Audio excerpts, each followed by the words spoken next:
Hey, it's Grady at Twin Creek Audio, back in the studio today. Today I've got another mixing video for you with an emphasis on vocals, how to make your vocals stand out in a mix, or do something really cool, unusual, get some width out of background vocals. The song is a song called Hurricane from the Moondust album from 2011, and today I'm going to mix it through the Soundcraft Sapphire. I'm going to be running some things through my color modules, specifically an HRK C2584 stereo color processor. So I'm going to be using that with the DOPA op amp and a Discreet line driver color module on a couple things in the mix. And I'm going to do a couple of hybrid tricks with a few plugins on the background vocals to make them wider and cooler and something that just stands out. So let's go over to the mixing console and get started on this.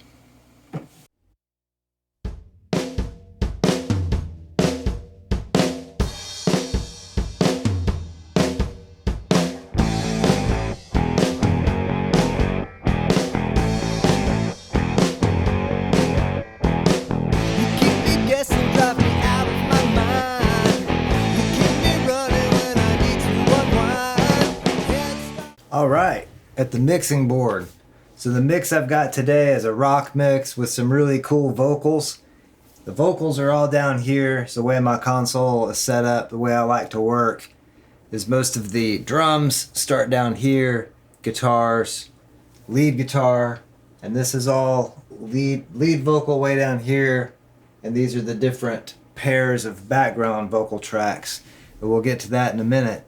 But first of all, we'll just go over the different tracks: kick, snare, stereo toms, overheads, left and right, stereo pair, room mic, bass guitar. Then we've got these two stereo pairs of electric guitars.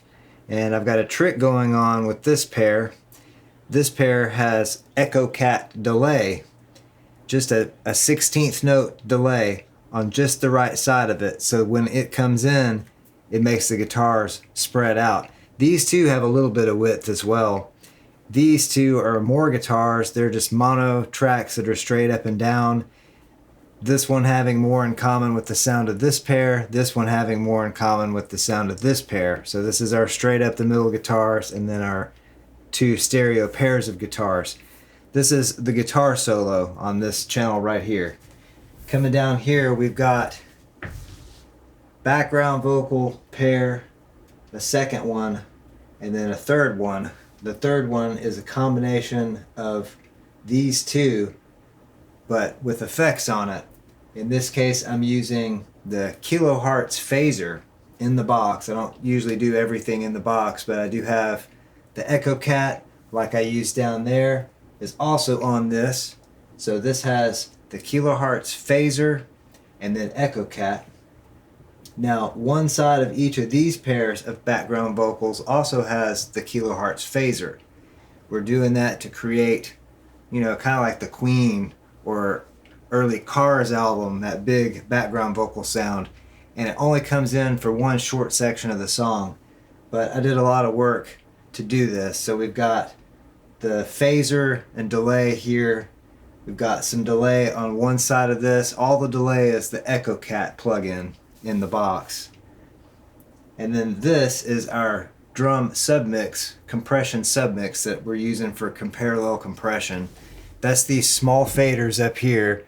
These are the sends to bus 1 and 2. Then bus 1 and 2's insert is connected to my LA Audio 4x4 FET compressor, linked in stereo, and I'll show you the settings on all this stuff at the end of the mix. The kick drum also has the Uri LA10 compressor. The snare drum has got the Symmetrix 501. The bass guitar has the Symmetrix CL100 compressor on it. None of these electric guitar tracks have any compression. So that's pretty much what we've done, except the lead vocal. This is a special case down here. On the lead vocal, I ran the insert from the lead vocal channel into my HRK C2584 stereo color processor into the left side of it. so that I could drive the cards in there. I have one of the DOPA op amp cards and then the Discreet line driver card with the little custom transformer. So I'm driving the vocal into that, and then out of the color module it goes into the RNC, which is in super nice mode for a lot of compression on that lead vocal. I'm going to play just the drums by themselves without the parallel compression first.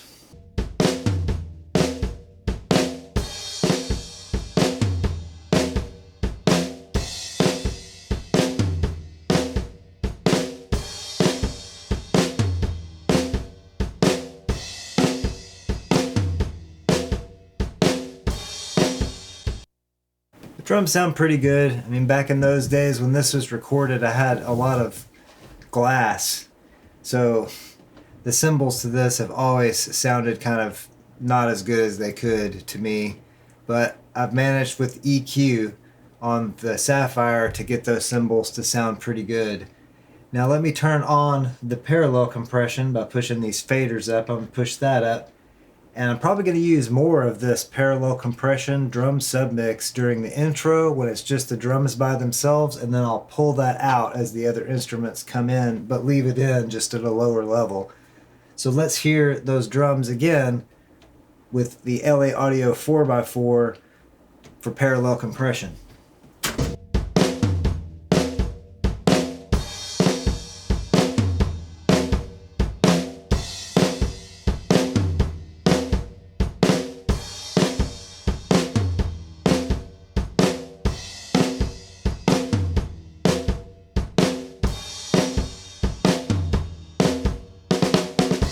I like that. I'm not going to go into a ton of detail, but I will tell you about the EQ on the drums just in general. The kick drum, I've got some high shelf, low shelf, which on this console is, I believe this is 60. And then I'm pulling out a little bit of low mids and adding some attack right here. The insert of the kick drum is going to the Yuri LA10. The snare drum, I'm actually using the other channel of my color module, my stereo color processor. So I'm sending the insert of the snare drum out through the color modules with both the DOPA op amp color module and the Discreet line driver color module on. And I'm driving the snare drum track into that first. And then the output of that is going into the Symmetrix 501 compressor. And we've got just a little bit of EQ. Basically, I've added a little bit of attack, around 7K. That's it there. I don't really have any EQ on the toms at all. The overheads I do, like I said, there's a little bit of weirdness in those overheads, so I just kind of fished around for frequencies on either side that sounded good and sounded bad. Boosted a couple of these upper mids here, and then pulled out some low mids, more out of this side than the other one. And that's usually around 600 to 800 on some of these tracks that I do. Then on the room mic, I'm cutting some 12K here and cutting out some high mids too, like 4K maybe. And I have the high pass filter on the overheads, but not the room mic. Bass guitar has got some EQ. I've got the low shelf cranked up quite a bit, and I'm boosting a little around 700 and then again at around 100 here with the low mid band on the EQ. And again, that's going through the CL100 compressor, which I've used that in the last video as well. And I'm really liking that compressor on bass guitar. I suppose I should try that on some other things, but it works great on bass. Then up here we've got guitar EQs. I'm not going to go into this a whole lot. I'm just showing you the settings. You can pause this and look exactly if you want to see the exact EQ settings, but I want to get on to the point of this video, which is the vocals. And the lead guitar here has got a little EQ on it as well, so hopefully you can see all of that. Before I move on to all these cool vocal tracks, I'm just going to play the entire mix just for a second. I'm going to push the parallel compression up at the beginning when it's just the drums and then pull it back as the rest of the instruments come in.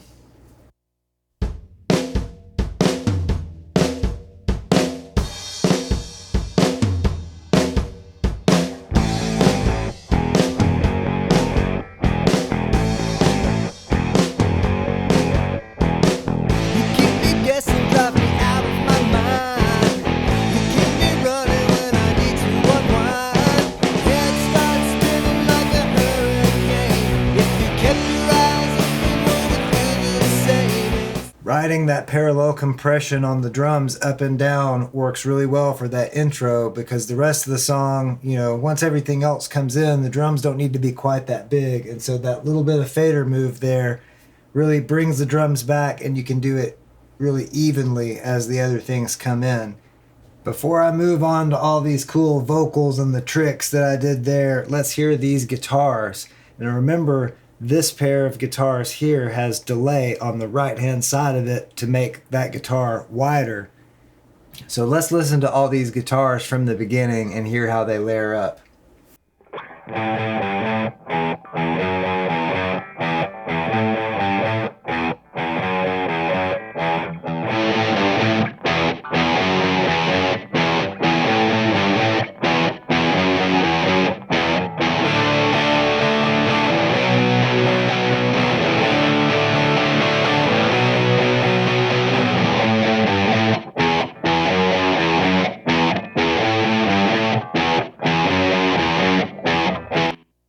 The guitars sound really good. They were recorded really well. This album was mostly done with a 1971 Fender Twin Reverb, and the overdrive in front of it was most likely a full-tone full drive 2. The custom cream version is what I had back then, and this is almost all Gibson tracks. It's going to be a Flying V and a Gibson SG is the guitar that was used on every bit of all these tracks on this song. So that's how the guitars layer up. That's really the reason for the EQ on the guitars, is to get those to fit together and to do that widening thing like I wanted them to. The guitar solo is EQ'd a bit too. It's EQ'd in order to fit in with the rhythm tracks. So let's hear the rhythm tracks and the guitar solo.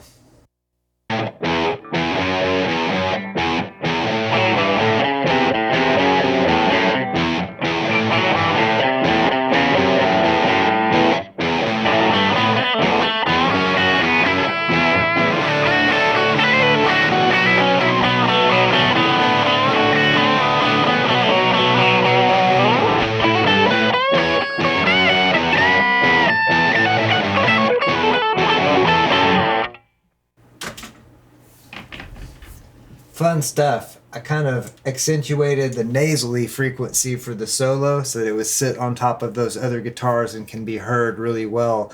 But I didn't boost too much of the really upper mids so it didn't get too piercing. And I think that sounds really good like it is. The bridge of the song is what brings in all these cool background vocals. So let me play that section with just those tracks soloed so you can hear the overall thing, and then I'll explain a little bit about what's going on over here to get those sounds. And I know that I owe it to you now, and I reach across time out to hail you. I know I can be what you want. It's too late. That's the cool vocal part. It only lasts for a second, but all these tracks just for that little bit in the song, for that little bridge section, I think it's really cool. First of all, you have a harmony. It's kind of a lower harmony, and you've got a stereo pair of that track. So each one of those is treated slightly differently. One of them, the left side, is sent over to this pair that's going through the kilohertz phaser and then the Echo Cat tape delay plugin. We're trying to fill it out like that. So let's hear it without the lead vocal. Let's just hear these background vocal parts all together. And I know that I owe it to you now. I know I can be what you want. Fun stuff, right? I think that's really fun and cool. And that was kind of the point of this song. That, and to make this lead vocal stand out. Let's hear the lead vocal as it's running through the two color modules. I mean, I'm really slamming the input to the color modules with this vocal, and it's hitting those again before the RNC compressor. So I'm getting that tone on the vocal by running the insert straight out of the vocal channel into the color modules with both of the color modules switched on. The output of that is feeding the RNC compressor that I have in super nice mode, so it's pretty smooth, but I have it compressing a lot to make the vocal right up front. And that's also bringing up the transformer saturation that I'm getting from the color modules over here. So we're trying to do that to make the vocal track really stand out. I do have a little bit of reverb. It's just an ambient reverb, a really short reverb, and it's only on the lead vocal. It's not on any of the background vocals. Those are all about just delay. So we've got just that tiny little bit of ambient reverb on the lead vocal just to spread it out. So let's hear the lead vocal by itself. You keep me guessing, drive me out of my mind. You keep me running when I need to unwind. Head starts spinning like a hurricane. If you kept your eyes open, would it feel the same? Insane. You're driving me away. I'm talking to you, but you don't hear a word. You know I hate to be so misunderstood. Really fun stuff. I think that sounds really good. The color modules really make that vocal stand out. And that was tracked with a pretty good mic preamp too. But adding just some more of that color to it with the color modules and then compressing it with the RNC is sitting really nice in the mix and sounds really good on its own. Has a lot of vibe and a lot of character. And I've got just that touch of reverb on there. So we're going to see what all of this sounds like in the final mix in just a second.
Going to try and use my Univibe on some of those background vocals and ended up going with the Kilohertz phaser plugin because I need to get a reamp. So that's going to be something that I do in the near future so that I can use something like the Univibe. I think that would have been really cool on those vocals.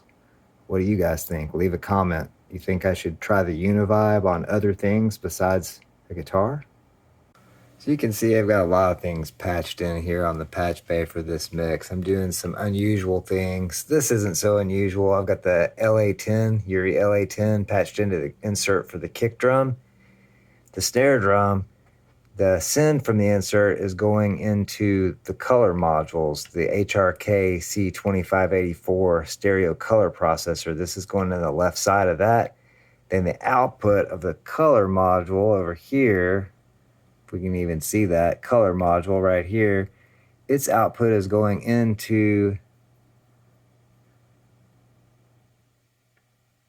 number 2 color module. It's going into the input of the Symmetrix 501 compressor, then the output of the Symmetrix 501 goes back to the insert return.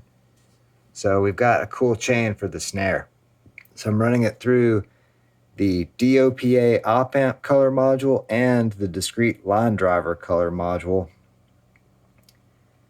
On the vocal, I'm using the other side of the color module, the insert on the vocal right here, which is channel 39 on the console. This is going over to the HRK C2584 and running through both color modules, then coming back and going on the patch bay into the RNC compressor, and then the return from the RNC comes back in to the return of the insert on the vocal track.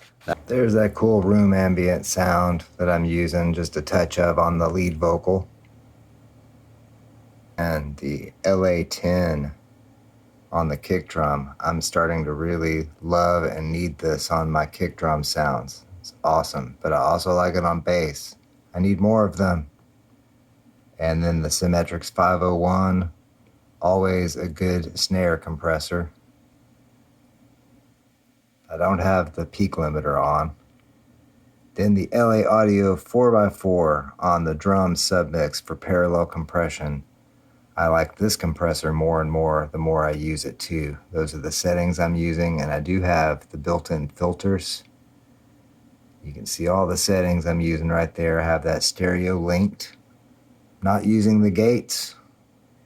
And here's the Symmetrics CL100 on the bass guitar, and these are the settings for this mix today. I have the attack a little slower so we don't lose the attack of the bass since it's driving the track, and then of course our RNC on lead vocal. I have that in super nice mode, but it is set, relatively aggressively. And with that color module sitting in front of this compressor, I think that gets a really good sound, especially since it's my voice, and I do the best I can, but I'm not the best rock singer in the world. I just love to rock. That was a really fun mix. I really enjoyed using the HRK C2584 with the color modules in it, driving the vocal and the snare drum into that, and then compressing it afterwards. That worked out great in this mix, in my opinion. Let me know what you think in the comments, as well as what you think of using the kilohertz phaser and the Waves Factory Echo Cat plugin on those background vocals. That was really cool. I thought it was, just the right amount of retro, but also pretty modern, and something different that makes them stand out.